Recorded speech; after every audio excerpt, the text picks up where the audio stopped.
लोकसभा चुनाव के पहले चरण के तहत कल 19 अप्रैल को 21 राज्यों और केंद्र शासित प्रदेशों की 102 सीटों पर वोटिंग हुई।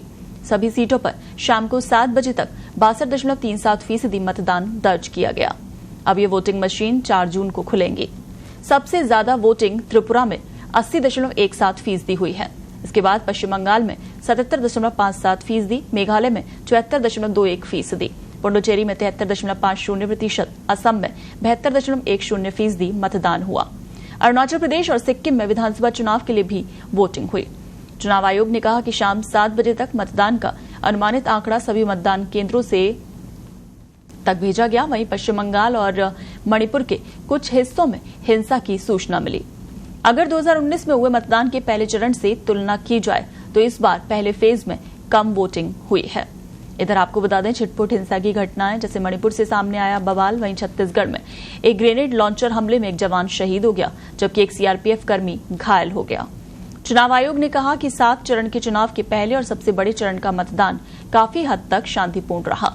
मतदान केंद्रों पर सुबह 7 बजे से वोटिंग शुरू हुई थी।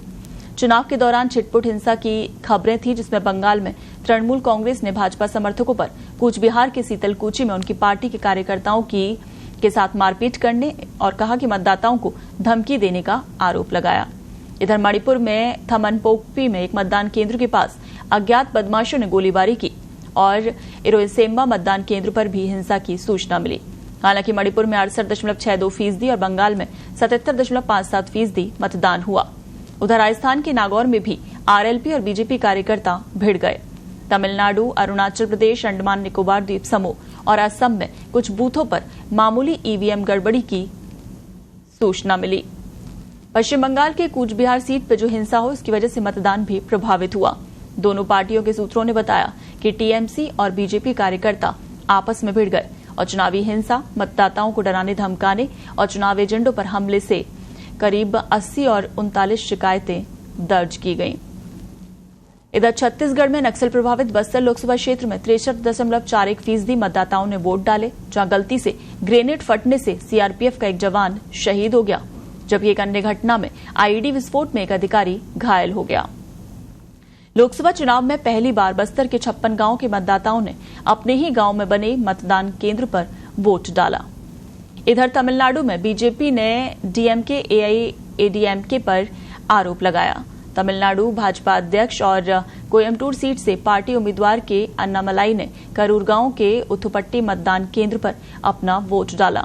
अन्नामलाई ने कहा कि राज्य में द्रविड़ राजनीति का समय खत्म हो गया है और उन्होंने द्रमुक और अन्नाद्रमुक पर मतदाताओं को प्रभावित करने के लिए कोयम्बटूर में 1000 करोड़ रुपए से अधिक खर्च करने का आरोप लगाया। उन्होंने कहा कि कई जगहों पर मतदाता सूची से लोगों के नाम गायब होने की भी शिकायतें हैं और भाजपा उन क्षेत्रों में पुनर्मतदान की मांग करेगी।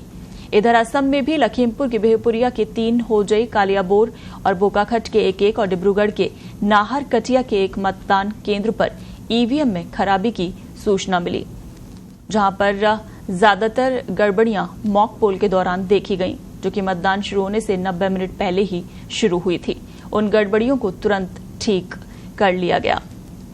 वहीं इधर राजस्थान की बात करें तो यहां भी कल पहला चरण, जिसमें वोटिंग का जो उत्साह था वो फीका नजर आया, क्योंकि करौली धौलपुर में 50% से कम वोटिंग हुई तो श्रीगंगानगर में सबसे ज्यादा 65% मतदान दर्ज किया गया।